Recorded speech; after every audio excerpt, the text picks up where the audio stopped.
चमक उठा मुक़द्दर का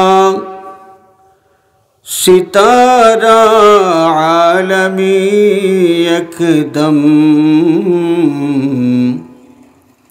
रखा जब फर्श पर पाए नबी दुर्रे बनी आदम।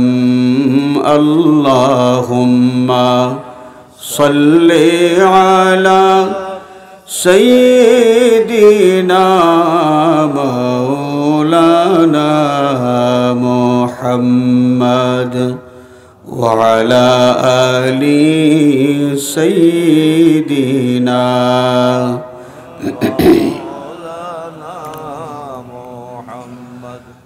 खुदा है रब्बे आलम फिर मोहम्मद रहमते आलम, जहाँ ज़ाते इलाही रब वहाँ वो रहमते आलम। अल्लाहुम्मा सल्ले अला मौलाना मुहम्मद व अला आलि सय्यिदिना।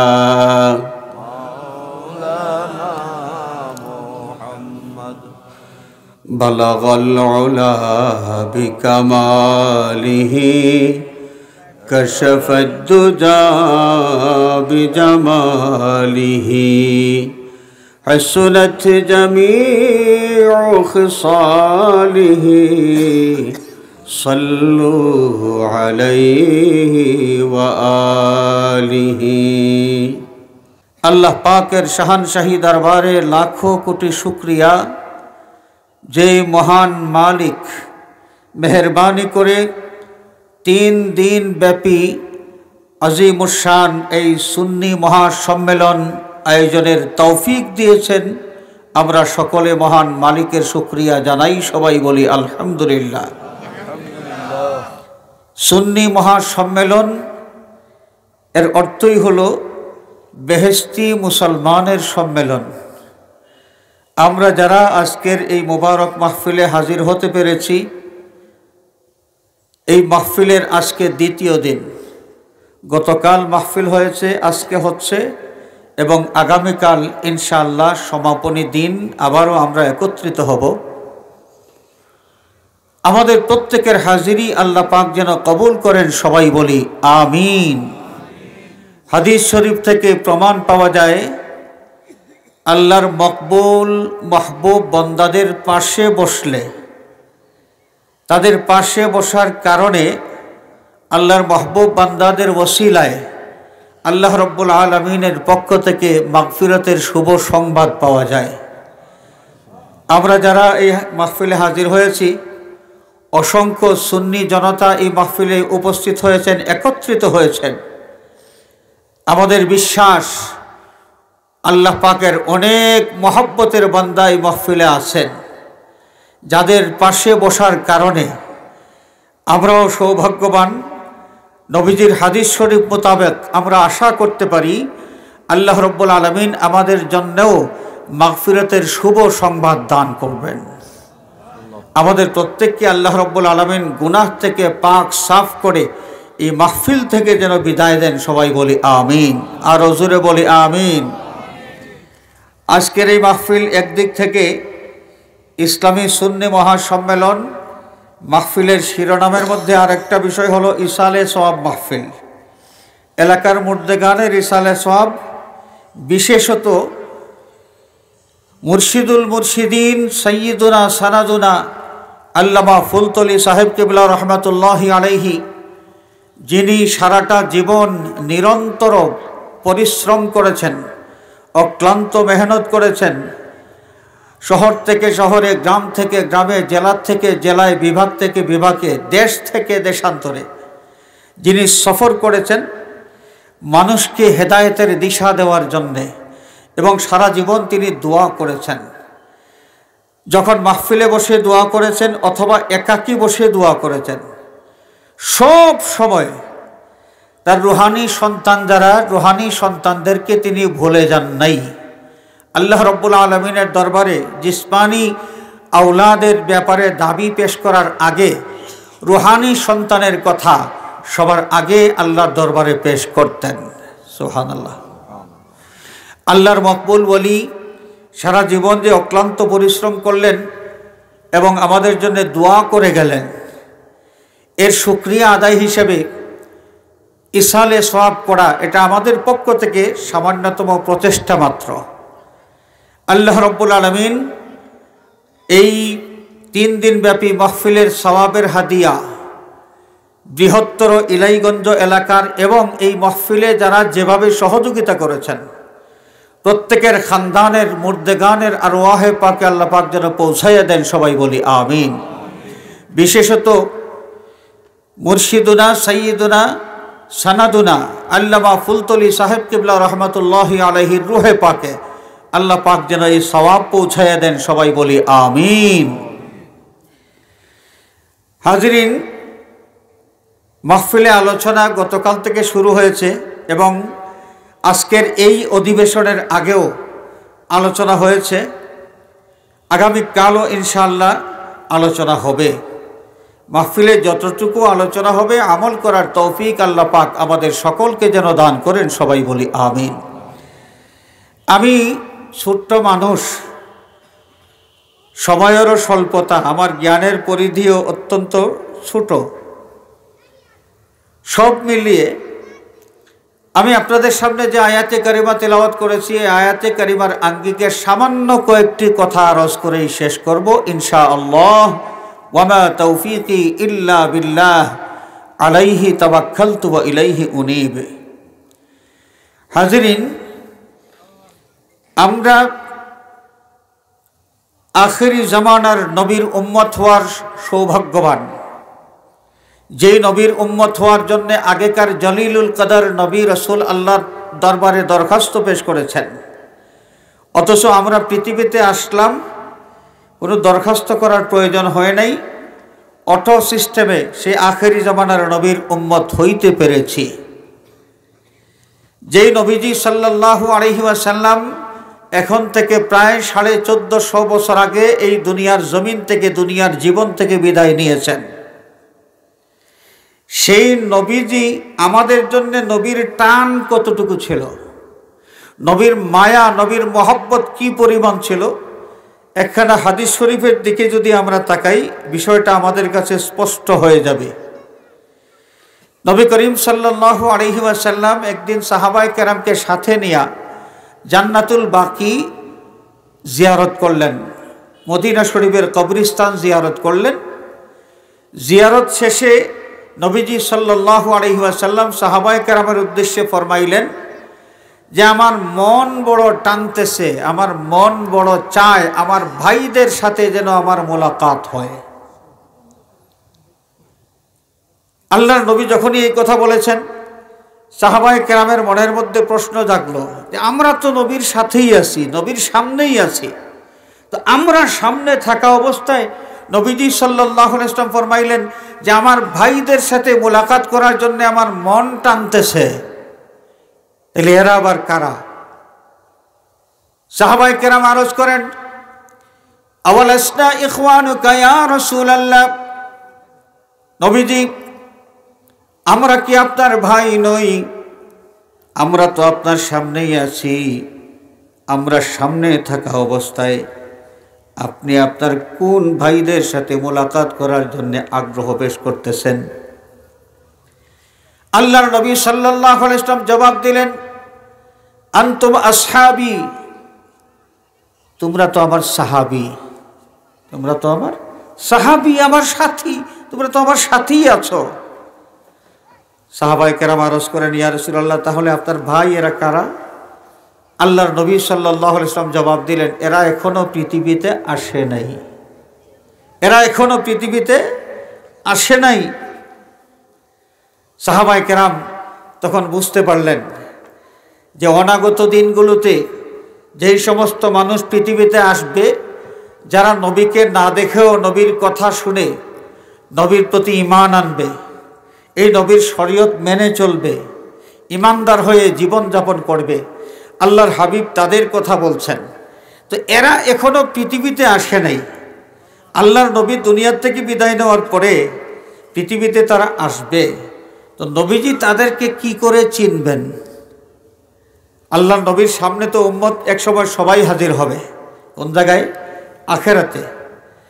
আখেরাতে এই সমস্ত লোকগুলো যাদের জন্যে আল্লাহর নবীর প্রাণটা ব্যাকুল যে এদের সাথে মোলাকাত করবেন, যাদের মোলাকাতের জন্য আল্লাহর নবী আগ্রহ পেশ করেছেন, এরা তো এখনো পৃথিবীতে আসে নাই। যদি আসে এবং কোনো সময় আল্লাহর নবীর সামনে তারা হাজির হয়, কিয়ামতের দিন যদি তারা হাজির হয়, তাহলে নবীজি তাদেরকে কি করে চিনবেন?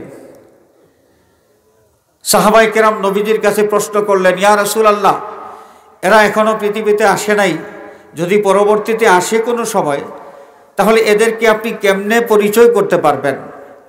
নবী করিম সাল্লাল্লাহু আলাইহি ওয়াসাল্লাম সাহাবায়ে কেরামের সামনে একটা উদাহরণ পেশ করলেন যে, আমার সাহাবীরা, তোমরা বলো, তোমাদের কাছে আমি জানতে চাই যে অসংখ্য উট, অসংখ্য ঘোড়া একটা ময়দানের মধ্যে আছে, এক রঙের সব ঘোড়া।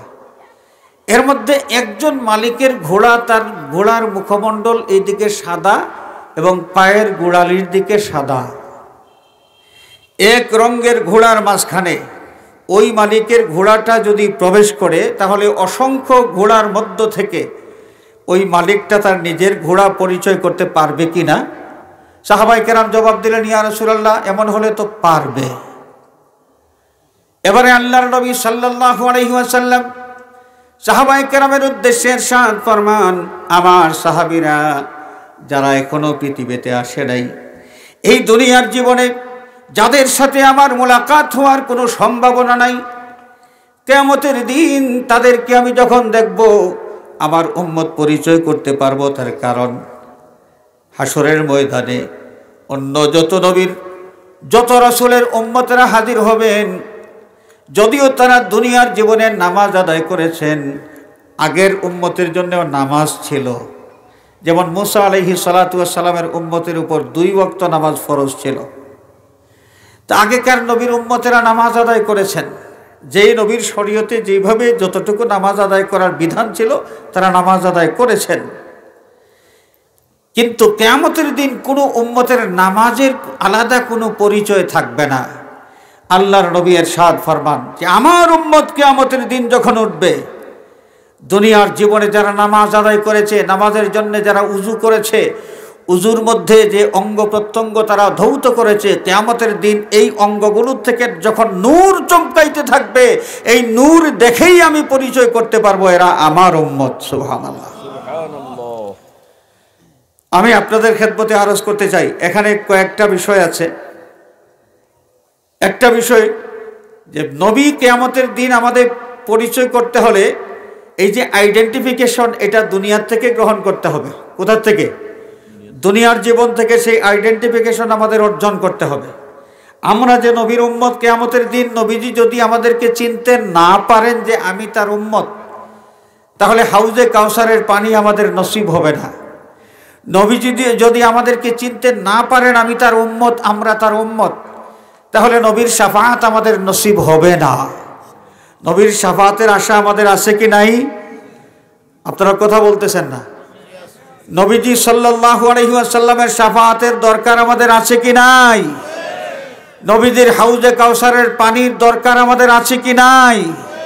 হাউজে কাউসারের পানি পান করতে হলে আর নবীর শাফাআত পাইতে হলে এই দুনিয়ার জীবনে সেই আইডেন্টিফিকেশন আমাদের অর্জন করতে হবে। কিয়ামতের দিন যে আইডেন্টিফিকেশন দেখে আমার নবী পরিচয় করতে পারবেন এটা আমার উম্মত। এই জন্য নামাজ পড়া দরকার, নামাজ পড়া দরকার। নামাজ ছাড়া এই আইডেন্টিফিকেশন আমাদের অর্জিত হবে না। এক। দ্বিতীয় বিষয়, নবীর কাছে খুব বেশি বেশি পরিচিত হওয়া লাগবে। কিভাবে পরিচিত হব? আমাদের নবী তো দুনিয়ার থেকে বিদায় নিয়েছেন, তো বিদায় নিলেন তো কি হইল? দুনিয়ার যেখানেই আমরা থাকব, প্রতিটি উম্মতের সাথে একজন করে ফিরিস্তা একটা ডিউটি নিয়ে আছেন যে ও এই উম্মত যখনই দুরূদ শরীফ পাঠ করবে, একবার দুরূদ শরীফ পাঠ করলে ওই ফিরিস্তা ওই দুরূদ শরীফের হাদিয়া আল্লাহর নবীর খেদমতে নিয়ে হাজির হবেন এবং আরজ করবেন, ইয়া রাসূলুল্লাহ, অমুক জায়গার অমুকের ছেলে অমুক আপনার উম্মত এই দুরূদ শরীফের হাদিয়া পেশ করেছেন। একবার দুরূদ শরীফ পাঠ করলে প্রতিদিন একবার করে নবীর সামনে আমাদের পরিচিতি পেশ করা হবে। আর যদি আরো বেশি পারি, 100 বার পারি, 200 বার যদি পারি, তাহলে 200 বার, একদিনের মধ্যে 200 বার আমাদের পরিচিতি আল্লাহর নবীর সামনে পেশ করা হবে। ঠিক এইভাবে আমরা নবীর কাছে তার উম্মত হিসাবে পরিচিত হইতে পারব। আরেকটা বিষয়, আল্লাহর নবী সাল্লাল্লাহু আলাইহি ওয়াসাল্লাম যেই শরীয়ত আমাদের জন্য রেখে গিয়েছেন, সেই শরীয়ত অনুযায়ী যদি আমরা আমল করে চলতে পারি, ইসলামী শরীয়তের হালাল হারাম জায়েজ না জায়েজ এই বিষয়গুলো যথাযথভাবে আমরা যদি অনুসরণ করে চলতে পারি, তাহলে কিয়ামতের দিন আল্লাহর নবী সাল্লাল্লাহু আলাইহি ওয়াসাল্লাম আমাদেরকে দেখে পরিচয় করতে পারবেন যে এটা আমার দলের লোক, আমার উম্মত। সুবহানাল্লাহ। আমরা এই দুনিয়ার জীবনে আল্লাহর হাবিবের উম্মত হিসাবে এই আইডেন্টিফিকেশন যেন হাসিল করতে পারি, আল্লাহ পাক এই তৌফিক আমাদেরকে দান করুন, সবাই বলি আমিন। আরেকটা বিষয়, নবী করিম সাল্লাল্লাহু আলাইহি ওয়াসাল্লাম সাহাবায়ে কেরামের দল নিয়ে জান্নাতুল বাকিতে জিয়ারত করেছেন। অনেক জায়গায় আমাকে প্রশ্ন করা হয়েছে যে দলবদ্ধভাবে কবর জিয়ারত করা জায়েজ কি না। এই যে শবে বরাত মানে শাবান মাস যখন আসে, বিশেষভাবে শাবান মাসে কবর জিয়ারত আমরা বেশি করে করি। আর শাবান মাসের ওই যে শবে বরাত আমরা বিশ্বাস করি কি করি না? শবে বরাত, এই শবে বরাত উদযাপন করা এটা নবীর সুন্নত। আল্লাহর নবী নিজে শবে বরাত উদযাপন করেছেন। এই শবে বরাতে নবীর একটা সুন্নত হলো কবর জিয়ারত করা। শবে বরাতের যত আমল আছে এই আমলগুলোর মধ্যে একটি আমল হলো কবর জিয়ারত করা। তো অনেক সময় রাতের বেলা অনেক মানুষ একত্রিত হয়ে দলবদ্ধভাবে কবর জিয়ারত করে থাকেন। অনেক জায়গায় আবার ফতোয়া দিয়ে দেওয়া হয় যে এটা বেদাত, দলবদ্ধভাবে কবর জিয়ারত করা বেদাত। এই যে বেদাত শব্দটা, এই শব্দ ব্যবহার করে অনেক ভালো ভালো কাজ থেকে সহজ সরল মুমিন মুসলমানদেরকে ফিরায় রাখার চেষ্টা করা হচ্ছে। হাজিরিন, দলবদ্ধভাবে কবর জিয়ারত করা এটাও সুন্নত। আল্লাহর নবী একা একা কবর জিয়ারত করেছেন, এই মর্মেও হাদিস শরীফ আছে এবং অনেক হাদিস আছে যে হাদিসগুলোর থেকে প্রমাণ পাওয়া যায় যে নবীজি সাহাবায়ে কেরামের দল নিয়ে কবর জিয়ারত করেছেন। সুবহানাল্লাহ। আমি যে রেওয়ায়াতটা আপনাদের সামনে শোনাইলাম, আরও বুখারী শরীফের হাদিস, আল্লাহর নবী সাল্লাল্লাহু আলাইহি ওয়াসাল্লাম ইন্তেকালের আগে কিছুদিন আগে, এই মাত্র এক রেওয়ায়াত মতো 11 দিন আগে অথবা 8 দিন আগে নবীজি সাল্লাল্লাহু আলাইহি ওয়াসাল্লাম সাহাবায়ে কেরামের এক দল নিয়া শুহাদায়ে উহুদের কবর জিয়ারত করেছেন। সুবহানাল্লাহ। তাহলে দলবদ্ধভাবে কবর জিয়ারত করা কি আছে? জায়েজ আছে। এই রেওয়ায়াত থেকে আরেকটা বিষয়, আল্লাহর নবী সাল্লাল্লাহু আলাইহি ওয়াসাল্লাম সাহাবায়ে কেরামের উদ্দেশ্যে যে আগ্রহ পেশ করেছেন যে আমার ভাইদের সাথে আমি মুলাকাত করতে আমার মন চাইতেছে, মন বড় টানতেছে। তাহলে নবী করিম সাল্লাল্লাহু আলাইহি ওয়াসাল্লামের মধ্যে আমাদের জন্য কত ভালোবাসা ছিল, কত মহব্বত ছিল। যদিও আমরা 1000 বছর 1500 বছর পরে পৃথিবীতে আগমন করেছি, এরপরেও আমাদের জন্য এবং কিয়ামত পর্যন্ত যত মানুষ পৃথিবীতে আসবে যারা উম্মতে মুহাম্মদী হবে, প্রত্যেকের প্রতি আল্লাহর নবী সাল্লাল্লাহু আলাইহি ওয়াসাল্লামের মধ্যে যেই মহব্বত আছে, এই মহব্বতের প্রমাণ হলো এই ঘটনাটা। সুবহানাল্লাহ। আল্লাহ রাব্বুল আলামিন তার হাবিব সাল্লাল্লাহু আলাইহি ওয়াসাল্লামের পরিচয় দিচ্ছেন এইভাবে, লাকাদ জাআকুম রাসূলুম মিন আনফুসিকুম আজিজুন আলাইহি মা আনিতুম। এমন একজন রাসূল তোমাদের মধ্য থেকে, অর্থাৎ মানব মণ্ডলী থেকে মানব রূপে এমন একজন রাসূল তোমাদের কাছে এসেছেন, যেই রাসূল কেমন? আজিজুন আলাইহি মা আনিতুম, তোমাদের কোনো কষ্ট দেখলে, তোমাদের কষ্টের যে কোনো বিষয়ে এই নবীর কষ্টের কারণ হয়ে যায়। দুঃখী মানুষের দুঃখ দেখলে এই নবী নিজে ব্যথিত হয়ে যান। সুবহানাল্লাহ। এটা হচ্ছে নবীর আদত মোবারক, সারা জীবনের একটা বৈশিষ্ট্য। কোনো দুঃখী মানুষের দুঃখ দেখলে নবী সহ্য করতে পারতেন না। সেটা যে কোনো ধর্মের মানুষ হোক, ইসলাম ধর্মের মানুষ হোক আর অমুসলিম হোক, মানুষ যে কোনো মানুষ কোনো কষ্টের মধ্যে পড়ে গিয়েছে, আল্লাহর নবী সাল্লাল্লাহু আলাইহি ওয়াসাল্লাম এটা দেখার পর বরদাস্ত করতে পারেন নাই। এই লোকটার কষ্ট দূর করে দেওয়া যায় কিভাবে, আল্লাহর নবীর সাথে সাথে সেই চিন্তা এবং ব্যবস্থা গ্রহণ করতে শুরু করে দিয়েছেন। সুবহানাল্লাহ। এই জন্য নবীর পরিচয় আজিজুন আলাইহি মা আনিতুম, তোমাদের কষ্ট দেখলে এই নবীর কষ্ট লাগে। হারিসুন আলাইকুম, এই নবী সব সময় তোমাদের কল্যাণকামী। তোমরা কি করে সুখে জীবনযাপন করতে পারো, শান্তিতে জীবনযাপন করতে পারো, এবং কি করে তোমাদের আখেরাতের অনন্তকালীন জীবনটা সুখ সমৃদ্ধ হয়, কি করে তোমরা জান্নাতি হইতে পারো, এই নবী সব সময় এই বিষয়ে চিন্তা ভাবনা করতে থাকেন, তোমাদের কল্যাণ কামনা করতে থাকেন। সুবহানাল্লাহ। ইসলামের নবী সাল্লাল্লাহু আলাইহি ওয়াসাল্লাম আমাদের কল্যাণ কামনা করেছেন। এই কারণে ইবাদত বন্দেগীর মধ্যে অনেক বিষয় আমরা পাই আমাদের নবীজি আমাদেরকে শিখিয়ে দিয়েছেন, যে বিষয় থেকে আমাদের কল্যাণ অর্জিত হয়। নামাজ কে ফরজ করে দিয়েছেন? নামাজ কে ফরজ করে দিয়েছেন? আপনারা বলতেছেন না, আরো জোরে বলেন। আল্লাহর নামটা উচ্চারণ করলে অন্ততপক্ষে যে আল্লাহ শব্দের মধ্যে যতটা হরফ আছে, এই হরফ উচ্চারণের সওয়াব তো আমরা পাবো। নামাজ কে ফরজ করে দিয়েছেন? আল্লাহ। এই আল্লাহ রব্বুল আলামিন যে নামাজ ফরজ করে দিলেন, কোথাও কোরআনে কারীমের কোথাও এই কথা লেখা নাই যে তোমাদের উপর নামাজ ফরজ করে দিলাম, তোমরা ইমামের পিছনে ইক্তেদা করে নামাজ আদায় করো। কোথাও লেখা নাই। আল্লাহ রব্বুল আলামিন ইন্ডিভিজুয়ালি প্রতিটি মানুষের উপর নামাজ ফরজ করে দিয়েছেন, ইন্ডিভিজুয়ালি, ব্যক্তিগতভাবে নামাজ ফরজে আইন। এখন আমরা যে একসাথে নামাজ আদায় করি, আপনার ইলাইগঞ্জ বাজার মসজিদের ইমাম সাহেব আছেন তো একজন, ইমাম সাহেবের সম্মানী কিছু তো দেওয়া লাগে, থাকা খাওয়ার ব্যবস্থা দেওয়া লাগে, তাই না? অনেক ঝামেলা। আমাদের প্রত্যেকটা গ্রামে যেখানেই জামে মসজিদ আছে, যেখানেই মসজিদ আছে ওইখানেই ইমাম আছেন, ইমামের পিছনে ইক্তেদা করে আমরা নামাজ আদায় করি। আল্লাহ রব্বুল আলামিন তো ইমামের পিছনে ইক্তেদা করে নামাজ আদায় করার হুকুম আমাদেরকে দেন নাই। আমরা এটা করি কেন? কে শিখাইয়ে দিলেন? এটা শিখাইয়ে দিয়েছেন আমাদের নবীজি সাল্লাল্লাহু আলাইহি ওয়াসাল্লাম। সুবহানাল্লাহ বলেন। কেন দিলেন? তার কারণ কি? ওসিলা আছে না? ওসিলা, একজনের ওসিলায় আরেকজনের কল্যাণ লাভ হওয়া। এই ওসিলা বিষয়টা ইদানিংকালে একদল লোক বের হয়েছে যারা এই বিষয়টাকে এত বিতর্কিত করেছে যে অনেক মানুষ এটাকে শিরিক ফতোয়া দিয়েছে। শিরিক, যে ওসিলা নেওয়া যাবে না, ওসিলা নেওয়া যাবে না, ওসিলা নেওয়া শিরিক। অনেকেই ফতোয়াবাজি করতেছে এটা।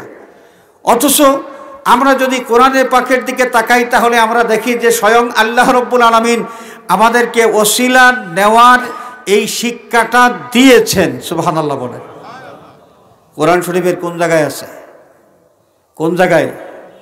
ওয়াবতাগু ইলাইহিল ওয়াসিলা, এক আয়াত তো আছে, আমি ওই দিকে যাবই না।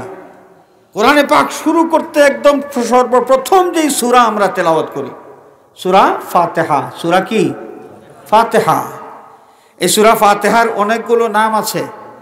এই অনেকগুলো নামের মধ্যে একটি নাম হলো সূরাতু তালিমিল মাসআলা, দোয়া শিক্ষার সূরা।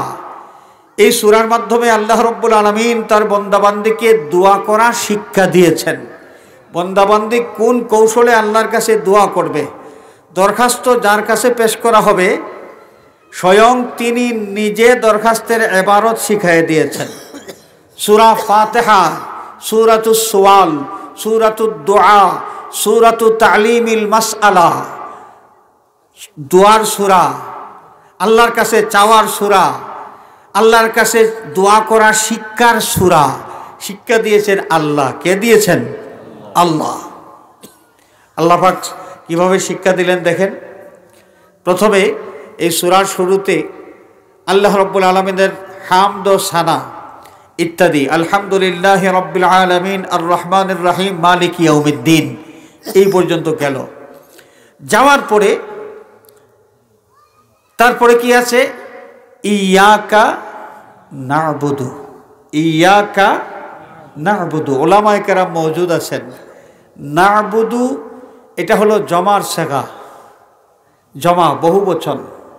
আমি আল্লাহর কাছে যদি দোয়া করি তাহলে আমার কোনো বিষয় পেশ করতে হলে এক বচন হবে না বহু বচন হবে? আমি ইবাদত করি, আমি আমার ইবাদতের কথা আল্লাহ রাব্বুল আলামিনকে যদি বলতে হয় যে আল্লাহ আমি কেবল তোমারই ইবাদত করি, তাহলে এটা এক বচন না বহু বচন? এক বচন। কিন্তু না'বুদু আল্লাহ রাব্বুল আলামিন যেই তরিকা শিখাই দিলেন সেটা কি? ওইখানে বহু বচন শিখাই দিয়েছেন। তুমি যখন দোয়া করবে দোয়ার মধ্যে এইভাবে বলবে যে ইয়াকা না'বুদু, আল্লাহ আমরা কেবল তোমারই ইবাদত করি। আমি আল্লাহর কাছে দোয়া করতেছি, এখানে আমরা কেন বলবো? অথচ আল্লাহ পাক তো এখানে আমরা শিখাই দিয়েছেন। আমরা বন্দা তুমি বলো যে আমরা কেবল তোমারই ইবাদত করি, ওয়া ইয়াকা নাস্তাঈন, এবং আমরা কেবল তোমারই সাহায্য প্রার্থনা করি, তোমার কাছেই সাহায্য চাই। আমরা কেন? তার কারণ কি? তাফসীরের কিতাব খুললে পাওয়া যায়, এবং কোরআনে কারীমের তাফসীর হলো হাদিস। কোরআনে কারীমের সর্বপ্রথম তাফসীর হলো তাফসীরুল কোরআন বিল কোরআন। কোরআনে কারীম এক আয়াতের মাধ্যমে আরেক আয়াতের তাফসীর পাওয়া যায়। এরপরে তাফসীরুল কোরআন বিল হাদিস, কোরআনে কারীমের আয়াতের তাফসীর হাদিস শরীফের মাধ্যমে পাওয়া যায়। আমরা যদি হাদিস শরীফের দিকে তাকাই তাহলে আমরা দেখব যে আল্লাহ রাব্বুল আলামিন এখানে আল্লাহর কাছে দোয়া করার সময় বহু বচন ব্যবহারের এই কৌশলটা শিখাই দিয়েছেন। তার কারণ যে বন্দা ব্যক্তিগতভাবে সে যদি দোষী হয়েও থাকে, তার দোষের কারণে তার একার যে দাবিটা আল্লাহর দরবারে সে পেশ করবে, তার একার যে ইবাদতের কথা আল্লাহর দরবারে পেশ করবে, তার ব্যক্তিগত দোষের কারণে তার ইবাদতটা আল্লাহর কাছে গ্রহণযোগ্য নাও হইতে পারে, এবং তার একার দাবিটা আল্লাহর কাছে গ্রহণযোগ্য নাও হইতে পারে। তো আল্লাহ রাব্বুল আলামিন কৌশল শিখিয়ে দিয়েছেন যে বন্দা তুমি তোমার একার জন্য নয়, একসাথে অনেক মানুষের কথা একত্রিত করে, অনেক মানুষের দাবি একত্রিত করে আমার কাছে তুমি পেশ করো। কারণ তোমার দোষের কারণে তোমার দাবিটা যদি প্রত্যাখ্যাত হতেও হয়, কিন্তু যেহেতু তুমি অন্য মানুষকে, আমার অন্য বন্দাবান্দিকে তোমার দাবির সাথে যোগ করে নেবে, আমার মহব্বতের বন্দাদের দাবিও তোমার এই দোয়ার মধ্যে আছে, তাদের দাবি আমি কবুল করব, আর তাদের দাবির সাথে সাথে তোমার দাবিটাও কবুল হয়ে যাবে। সুবহানাল্লাহ। তাহলে ওসিলা নেওয়া, একজনের ওসিলার কারণে আরেকজনের ফায়দা হয়, একজনের ওসিলার কারণে আরেকজনের কি হয়? ফায়দা হয়। ওসিলা নেওয়া এই শিক্ষা কে দিয়েছেন? আরো জোরে বলেন, কে দিয়েছেন? আমাদের নবীজি সাল্লাল্লাহু আলাইহি ওয়াসাল্লাম, যেই নবী সব সময় আমাদের কল্যাণ কামনা করেছেন, সেই নবী চিন্তা করেছেন আমার উম্মত এরা তো আর ফেরেশতা না, এরা মানুষ। আমার উম্মত যে কোনো কারণে আল্লাহর দরবারে আসামি হয়ে যেতে পারে। তো এই অবস্থায় সে যদি নামাজে দাঁড়ায়, তার ব্যক্তিগত দোষের কারণে, তার ব্যক্তিগত ভুলের কারণে তার নামাজটা কবুল হবে না। সুতরাং এমন একটা কৌশল তাকে শিখায় দেওয়া দরকার, যে কৌশল অবলম্বন করলে তার নামাজটা কবুল হয়ে যাবে। একটা জামাতের মধ্যে, নামাজের জামাতে যখন আমরা ইমাম সাহেবের ইক্তেদা করে একসাথে অনেক মানুষ নামাজ আদায় করি, এই নামাজের জামাতে আমার মতো গুনাহগার তো আর সব মানুষ থাকেন না, আল্লাহর মহব্বতের বন্দারাই নামাজের মধ্যে থাকেন। তো আমার নামাজটা যখন তাদের নামাজের সাথে মিলাইয়া আল্লাহর দরবারে পেশ করা হবে, আমার ব্যক্তিগত দোষের কারণে এই নামাজটা যদিও আমার কবুল না হওয়ার কথা ছিল, কিন্তু আল্লাহর মহব্বতের বন্দাদের কারণে এই নামাজে আল্লাহর মহব্বতের বন্দারা শামিল থাকার কারণে তাদের ওসিলায় আমাদের নামাজটাও কবুল হয়ে যাবে। এই কৌশলের কারণে আমাদের নবীজি সাল্লাল্লাহু আলাইহি ওয়াসাল্লাম একজন ইমামের পিছনে ইক্তেদা করে একত্রে আমরা নামাজ আদায় করার এই বিধান দিয়েছেন। সুবহানাল্লাহ। নবীজি আমাদের জন্য কল্যাণ কামনা করেছেন। সব সময় আমাদের যেভাবে উপকার হয় আল্লাহ নবী সেই হিসেবে সেই বিষয়গুলো আমাদেরকে শিখিয়ে দিয়েছেন। জীবনের এমন কোনো পর্ব নাই যেখানে আল্লাহর নবীর দেওয়া শিক্ষা নাই, এবং নবীজি যাই শিখিয়ে দিয়েছেন সব কিছু আমাদের কল্যাণের জন্যে। এই দুনিয়াতে আমরা কল্যাণ অর্জন করব এবং আখিরাতের অনন্তকালীন জীবনের কল্যাণের অধিকারী আমরা হইতে পারবো। এমন এক নবীর উম্মত আমরা হইতে পেরেছি যেই নবীর উম্মতের উপর হজ করা ফরজ করা হয়েছে। যাদের তৌফিক আছে মক্কা শরীফ যারা যাইতে পারেন, আসতে পারেন, সেখানে থাকা খাওয়ার ব্যবস্থা করতে পারেন, তার পরিবারের ভরণ পোষণ এই যতদিন তিনি সফরে থাকবেন ততদিনের ভরণ পোষণ তিনি রেখে যেতে পারেন, এমন সব লোকের উপর জীবনে একবার মাত্র হজ করা ফরজ। হজ ফরজ হোক বা নাই হোক, গরিব মানুষ যারা তাদের মনের মধ্যেও দাউ দাউ করে আগুন জ্বলে, হায় রে হায়, যদি ধনী হইতে পারতাম তাহলে আল্লাহর ঘর কাবা শরীফ দেখে প্রাণটা জুড়াইতাম। আর আমার দয়াল নবীজি যে রাউদায়ে আতহারে শুয়ে আছেন, নবীজির রাউদায়ে আতহারের সামনাসামনি দাঁড়াইয়া নবীকে সালাম দিয়া প্রাণটা জুড়াইতে পারতাম। দাউ দাউ করে এই আগুনটা কলিজার মধ্যে জ্বলে। যেই সমস্ত মানুষ এই আগুন নিয়ে, উম্মতে মুহাম্মদীর যেই সমস্ত মানুষ হজ করার সামর্থ্য নাই, এই আগুন নিয়ে যারা বসবাস করেন, আল্লাহর হাবিব সাল্লাল্লাহু আলাইহি ওয়াসাল্লাম তাদের জন্য শুভ সংবাদ দিয়েছেন। নবীজি সাল্লাল্লাহু আলাইহি ওয়াসাল্লামের ইরশাদ ফরমান, কোনো সন্তান যদি তার মা বাবার দিকে একবার মহব্বতের দৃষ্টিতে তাকায়, আল্লাহ রাব্বুল আলামিন একবারের দৃষ্টির বিনিময়ে একটা মকবুল হজের সওয়াব দান করে দেবেন। একবার মা বাবার দিকে মহব্বতের দৃষ্টিতে, মায়ার দৃষ্টিতে একবার তাকাইলে একটা মকবুল হজের সওয়াব।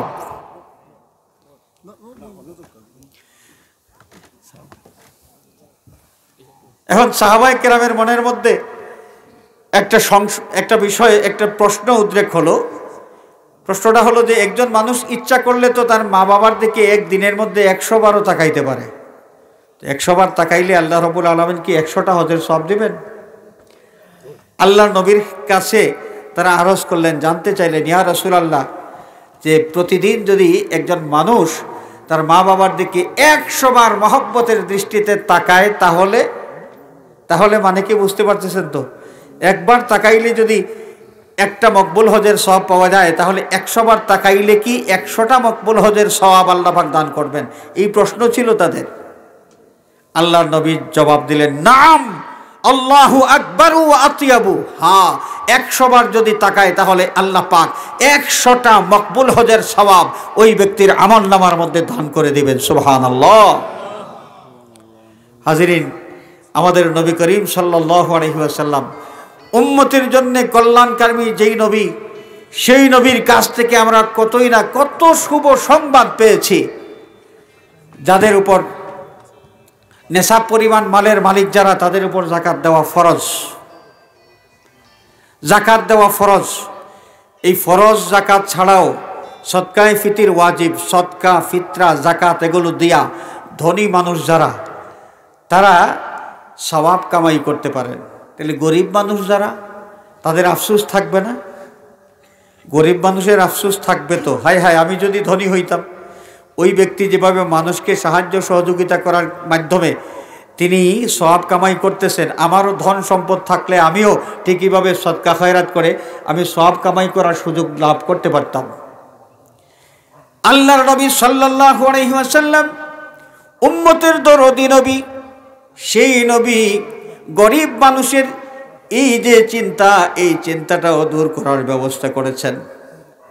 গরিব মানুষের জন্য আল্লাহর নবী রাহমাতুল লিল আলামিন নবী এই শুভ সংবাদ দিয়েছেন, তুমি যদি গরিব হও, আরো 10 জন মানুষকে দাওয়াত করে খাওয়ানোর তৌফিক তোমার না থাকে, তুমি শুনে রাখো, গরিব মানুষ, তোমার নিজের বাচ্চাদের মুখে যদি তুমি এক লোকমা খাবার উঠাইয়া দাও, তোমার বিবির মুখে যদি তুমি এক লোকমা খাবার উঠাইয়া দাও, আচ্ছা আপনারা বলুন যে একজন গরিব মানুষ হইল, একজন ভিক্ষুক যদিও হয়, সেও তো কোনো না কোনোভাবে তার বউ বাচ্চার খাবারের জোগাড় করতে হয়, করতেছে মানুষ।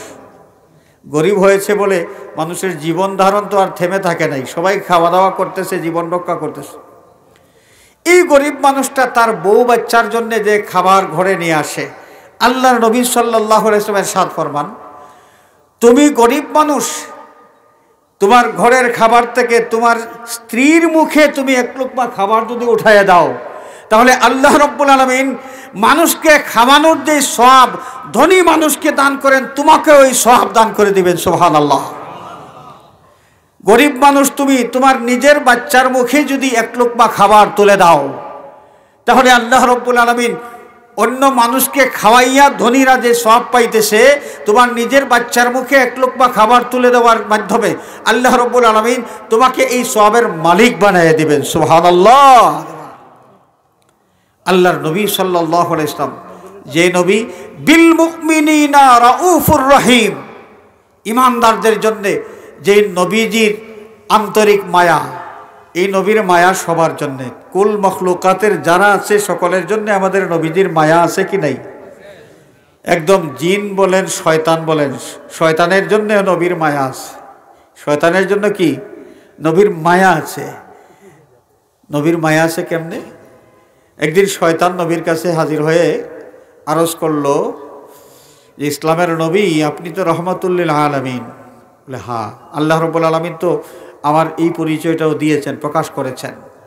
তো আলামিনের মধ্যে, সৃষ্টিকুলের মধ্যে আমিও তো একজন। বলে হ্যাঁ, তুমিও তো একজন, তাহলে আপনি তো আমার জন্যও রহমত। আল্লাহ নবী সাল্লাল্লাহু আলাইহি ওয়াসাল্লাম ফরমাইলেন, হ্যাঁ আমি তোমার জন্যও তো রহমত, যেহেতু তুমি সৃষ্টিকুলের এক সদস্য, তাই আল্লাহ রাব্বুল আলামিন সৃষ্টিকুলের জন্য আমাকে রহমত বানিয়েছেন, সুতরাং আমি তোমার জন্যও রহমত। আমার জন্য আপনি রহমত এলে একটু দয়া করেন না, কি করতে হবে তোমার জন্যে? যে আল্লাহর কাছে একটু বলেন আমার জন্যে যে আল্লাহ পাক যেন মাফ করে দেন। পানিশমেন্ট তো অনেক পাইলাম, বেয়াদবি করেছি, নাফরমানি করেছি, বেহেশত থেকে বিতাড়িত হয়েছি, মালউন হয়ে এতদিন পর্যন্ত আমি কাটাইলাম, আর কত শাস্তি ভোগ করব? আল্লাহ পাককে একটু বলেন না আল্লাহ যেন আমাকে মাফ করে দেন।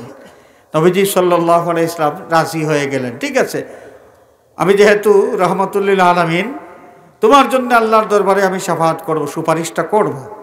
আল্লাহ পাক, আল্লাহর হাবিব সাল্লাল্লাহু আলাইহি ওয়াসাল্লাম আল্লাহ পাকের দরবারে ফরিয়াদ করলেন, আল্লাহ তুমি তো রহমাতুল লিল আলামিন, আমার এই পরিচয়টা প্রকাশ করেছ। এই যে ইবলিস, সেও তো সৃষ্টিকুলের এক সদস্য, আমি তো তার জন্যও রহমত। তো ইবলিসের জন্য তোমার কাছে আমি সুপারিশ করতে চাই যে মেহেরবানি করে তাকে মাফ করে দাও। আল্লাহ রাব্বুল আলামিন ডাক দিয়ে বলেন, বন্ধু বন্ধু আপনি শাফাআত করেছেন, সুপারিশ করেছেন ইবলিসের জন্যে, আপনার শাফাআত তো আমি ফেলতে পারি না, তবে একটা শর্ত তাকে পালন করতে হবে। শর্তটা যদি পালন করে তাহলে ইবলিসকে আমি মাফ করে দেব। আল্লাহ নবী খুশি হয়ে গেছেন যে যাক, একটা ব্যবস্থা তো পাওয়া গেল। শর্তটা কি? আল্লাহ পাক বললেন যে আপনি ইবলিসকে বলবেন যে আদমকে তো সে সেজদা করলো না, এটা তার অপরাধ ছিল, এর মাধ্যমে সে নাফরমানি করেছে, তো এখন সেই সেজদার কাজা যেন করে। আদমের কবর যেখানে আছে সেখানে গিয়া ওই সেজদাটা কাজা করলেই সে মাফ পেয়ে যাবে। ইবলিসকে আল্লাহ নবী বললেন যে তোমার ব্যবস্থা তো হয়ে গেছে। নবীজি তো খুশি যে সে এই সুযোগটা গ্রহণ করবে এবং সারা জীবনের অভিশাপ থেকে সে মুক্ত হয়ে যাবে। নবীজি বললেন, একটা শর্ত তোমার পালন করতে হবে। শর্তটা হলো, তুমি যে সেজদা করো নাই, এই সেজদাটা কাজা করা লাগবে। আদমের কবরের কাছে গিয়া ওই সেজদাটা তুমি কাজা করতে হবে। যখনই আল্লাহর নবী এই শর্তের কথা তাকে শুনিয়েছেন, এক লাফ দিছে, দেওয়ার পর বলে যে না, অসম্ভব, এইটা আমি পারবো না। যেই কাজটা না করার কারণে এতদিন পর্যন্ত মালাউন হইয়া ঘুরলাম, আমি আবার সেই কাজ করতে যাব, আমি পারবো না। আর দুনিয়ার যে কোনো শর্ত আমি মানতে রাজি আছি, এই শর্ত মানতে আমি রাজি নই, আমি পারবো না। কপাল পোড়া, সুযোগ পাইয়াও সুযোগ গ্রহণ করে নাই। আমি আপনাদের খেদমতে আরজ করতে চাই, আমাদের নবীজি সৃষ্টিকুলের সকলের জন্যই রহমত, সকলের প্রতি নবীজির মায়া ছিল, জিনদের প্রতি মায়া ছিল, জীবজন্তুর প্রতি মায়া ছিল, কীট পতঙ্গ, পশু পাখি যারা, তাদের জন্য মায়া ছিল, সৃষ্টিকুলের সকলের জন্যে আল্লাহর নবীর মধ্যে মায়া ছিল। এমনকি পাথরের পাহাড়, সেই পাহাড়ের প্রতিও আল্লাহর নবীর মায়া ছিল, মহব্বতের সম্পর্ক ছিল। সুবহানাল্লাহ বলেন। বুখারী শরীফের হাদিস, আল্লাহ নবী সাল্লাল্লাহু আলাইহি ওয়াসাল্লাম খাইবার অভিযান থেকে যখন মদিনা শরীফের দিকে রওনা দেন, তো মদিনা যাওয়ার আগে মদিনার পথে অনেক দূরের থেকে উহুদের পাহাড় দেখা যায়। নবীজি সাল্লাল্লাহু আলাইহি ওয়াসাল্লাম সাহাবায়ে কেরামকে দেখাইয়া বলেন, হাযা জাবালুন, আমার সাহাবীরা তোমরা তাকাইয়া দেখো, ওই যে পাহাড় দেখা যায়, ইউহিব্বুনা ওয়া নুহিব্বুহু, ওই পাথরের পাহাড়, ওই উহুদ পাহাড় আমাদেরকে মহব্বত করে, আমি নবীকে মহব্বত করে, আমার উম্মতকে মহব্বত করে, এবং আমি নবীও ওই পাহাড়কে মহব্বত করি। সুবহানাল্লাহ। হাজিরিন, এমন মহব্বত, নবীর মহব্বত যে পেয়েছে সেই ধন্য হয়ে গেছে। নবীর মহব্বত, খাস মহব্বত পেয়েছে পাথরের পাহাড়। এই জন্যেই দুনিয়ার সমস্ত পাহাড় কিয়ামতের সময় ধ্বংস হয়ে যাবে, আর খাস মহব্বত পেয়েছিল উহুদের পাহাড়। আল্লাহ রাব্বুল আলামিন এই উহুদের পাহাড়কে বেহেশতের ভিতরের পাহাড় হিসাবে অনন্তকালের জন্য বেহেশতে স্থাপন করে দেবেন। সুবহানাল্লাহ। নবীর খাস মহব্বত, নবীর খাস মহব্বতের এত দাম। সেই নবীজি সাল্লাল্লাহু আলাইহি ওয়াসাল্লাম, যিনি সৃষ্টিকুলের সকলের প্রতি দরদি, ইমানদার যারা তাদের জন্য একটু স্পেশাল দরদ আছে, স্পেশাল মায়া আছে। বিল মুমিনিনা রাউফুর রহিম, আল্লাহ পাকের শান ফরমান যে ইমানদারদের জন্য এই নবীর আন্তরিক মায়া বিদ্যমান। সুবহানাল্লাহ বলেন। এই নবীর আন্তরিক মায়া বিদ্যমান। রাউফুর রহিম, ইমানদারদের জন্য এই নবীর অন্তরের মধ্যে আন্তরিক মায়া বিদ্যমান, এবং ইমানদারদের প্রতি এই নবী বড় বেশি দয়ালু। আর এই দয়া প্রদর্শন করেছেন কতভাবে, ইমানদারদের প্রতি আল্লাহর নবী সাল্লাল্লাহু আলাইহি ওয়াসাল্লাম কতভাবে দয়া প্রদর্শন করেছেন। এই দুনিয়ার জীবনে থাকা অবস্থায়, এই দুনিয়ার থেকে বিদায় নেওয়ার পর রাউদায়ে আতহারে যাওয়ার পরে এখনো মায়া দেখায় যাচ্ছেন, এবং কিয়ামতের দিন আমাদের নবীজি সাল্লাল্লাহু আলাইহি ওয়াসাল্লাম ইমানদারদের জন্য কত মায়া প্রদর্শন করবেন। উলামায়ে কেরামের কাছ থেকে এর বিস্তারিত আলোচনা আমরা অনেক সময় শুনে থাকি। নবীজি পৃথিবীতে শুভাগমন করলেন। নবজাতক সন্তান, যে কোনো মানুষের বাচ্চা জন্মগ্রহণ করার সাথে সাথে হাউমাউ করে কান্নাকাটি করে, যেই কান্নার আওয়াজের কোনো অর্থ নাই, কোনো অর্থ করা যায় না। কিন্তু আমাদের দয়াল নবীজি সাল্লাল্লাহু আলাইহি ওয়াসাল্লাম যখন পৃথিবীতে শুভাগমন করলেন, তখন তিনি এমন ভাষায় কান্নাকাটি করলেন যার অর্থ আছে। এই অর্থটা কি দাঁড়ায়, যে পৃথিবীতে আসার সাথে সাথে উম্মতি উম্মতি বলে আল্লাহ রাব্বুল আলামিনের দরবারে কান্নাকাটি শুরু করে দিলেন। সুবহানাল্লাহ। উম্মতের জন্য কান্নাকাটি করতে করতে যেই দরদি নবী পৃথিবীতে শুভাগমন করেছেন, সেই নবীজি সারাটা জীবন উম্মতের কল্যাণের জন্যে সব সময় কামনা করেছেন। উম্মতের কল্যাণের জন্য আল্লাহ রাব্বুল আলামিনের দরবারে অনেক দোয়া করে গেছেন, উম্মত যেন শান্তিতে বসবাস করতে পারে। এই জন্যেই দয়াল নবীজি জীবনের সমস্ত পর্বের একদম বিস্তারিত শিক্ষা মানুষকে দিয়ে গেছেন। সুবহানাল্লাহ। হাজিরিন, আমরা পেশাব পায়খানায় যাই। পেশাব পায়খানায় গেলে এটা এমন একটা জায়গা যে এখানে যাওয়ার পরে আওয়াজ দিয়া আল্লাহর জিকির করা যায় না, কোরআনে কারীম তেলাওয়াত করা যায় না। পেশাব পায়খানায় বসে কেউ কি সূরা ফাতিহা তেলাওয়াত করতে পারবেন? মুখস্থ আছে, কিন্তু ওইখানে যাওয়ার পরে এটা তেলাওয়াত করতে পারবেন না। তো যেখানে আল্লাহর জিকির করা যায় না, এমন কোন স্থান যদি হয় যেখানে আল্লাহর জিকির নাই, ওই জায়গাটা কিন্তু খবিস জিনদের দখলে থাকে। এটা মনে রাখতে হবে। যেই জায়গায় আল্লাহর জিকির নাই, সেই জায়গায় খবিস জিনেরা আখড়া বাঁধে, তাদের বাসা বাঁধে। আমাদের বাড়িঘর, যেই বাড়িঘরগুলোর মধ্যে কোরআন শরীফের তেলাওয়াত নাই, জিকির আজকার নাই, নামাজ নাই, বন্দেগী নাই, কিছুই নাই, ওই ঘরগুলোর মধ্যে খবিস জিনের আখড়া হয়ে থাকে। হাদিস শরীফের মধ্যে এসেছে যে কোনো ঘরের মধ্যে যদি কোরআনে কারীম তেলাওয়াত করা হয়, এমন ঘরে খবিস জিন শয়তানেরা থাকতে পারে না। কোরআন শরীফের তেলাওয়াত শোনার সাথে সাথে ওই খবিস জিনগুলো ঘর থেকে পালিয়ে যায়। রহমতের ফেরেশতারা সেই ঘরে হাজির হন। এই ঘরের মানুষের কল্যাণ বৃদ্ধি পাইতে থাকে, তাদের অকল্যাণ অশান্তি দূর হইতে থাকে। আল্লাহ রাব্বুল আলামিন তাদের রিজিকের মধ্যে বরকত দিতে থাকেন। সুবহানাল্লাহ। নবীজি ইরশাদ ফরমান, যেই ঘরের মধ্যে কোরআনে কারীমের তিলাওয়াত নাই, ওই ঘরগুলোর মধ্যে খবিস জিন শয়তান যেগুলো আছে এগুলো হাজির হয়। রহমতের ফেরেশতা এই ঘর থেকে চলে যান। ওই ঘরের মানুষের যত দিন যায় অকল্যাণ অশান্তি বাড়তে থাকে এবং শান্তি কমতে থাকে এবং তাদের রিজিকের বরকত কমতে থাকে। আমরা কি বুঝলাম? যেখানে তিলাওয়াত নাই, আল্লাহর জিকির নাই, সেখানে খবিস জিন শয়তানের আখড়া। টয়লেটে গেলে তো আমরা তিলাওয়াত করতে পারবো না, ইচ্ছা থাকলেও মুখস্থ থাকলেও তিলাওয়াত করতে পারবো না। তো ওইখানে যে খবিস জিন শয়তান থাকবে, এরা আমাদের ক্ষতি করতে পারে। তো আল্লাহর নবী সাল্লাল্লাহু আলাইহি ওয়াসাল্লাম উম্মতের দরদি নবী, উম্মতের কল্যাণের কথা চিন্তা করে এমন একটা কৌশল আমাদেরকে শিখিয়ে দিয়েছেন, যে এই কৌশলটা যদি আমরা গ্রহণ করি, যে এই শিক্ষাটা যদি আমরা গ্রহণ করি, প্রস্রাব পায়খানায় যাওয়ার পরেও খবিস জিন শয়তান আমাদের কোনো ক্ষতি করতে পারবে না। পেশাব পায়খানায় যাওয়ার দোয়া আছে কি নাই? আছে। এটা কে শিখিয়ে দিয়েছেন? নবী করিম সাল্লাল্লাহু আলাইহি ওয়াসাল্লাম নিজে আমল করে উম্মতকে শিক্ষা দিয়েছেন। আল্লাহর হাবিব সাল্লাল্লাহু আলাইহি ওয়াসাল্লাম পেশাব পায়খানায় যাওয়ার সময়, প্রবেশ করবার সময়, সেখানে যাইতে হলে কোন পা আগে দিতে হয় তাও শিখিয়ে দিয়েছেন। বের হওয়ার সময় কোন পা আগে বের করতে হয় তাও শিখিয়ে দিয়েছেন। ওইখানে যাওয়ার আগে কি পড়তে হয় তাও শিখিয়ে দিয়েছেন। বের হওয়ার পর কি পড়তে হয় তাও শিখিয়ে দিয়েছেন। সুবহানাল্লাহ। আমরা কি করে বসবো? পেশাব পায়খানায় বসার যে সিস্টেম, সেই সিস্টেমটাও আমাদের নবীজি আমাদেরকে শিখিয়ে দিয়েছেন। হাদিস শরীফের মধ্যে এসেছে, নবী করিম সাল্লাল্লাহু আলাইহি ওয়াসাল্লাম প্রস্রাব পায়খানায় অর্থাৎ কজায় হাজতের জন্য যখন যাইতেন, বসার আগ পর্যন্ত কাপড় উঠাইতেন না।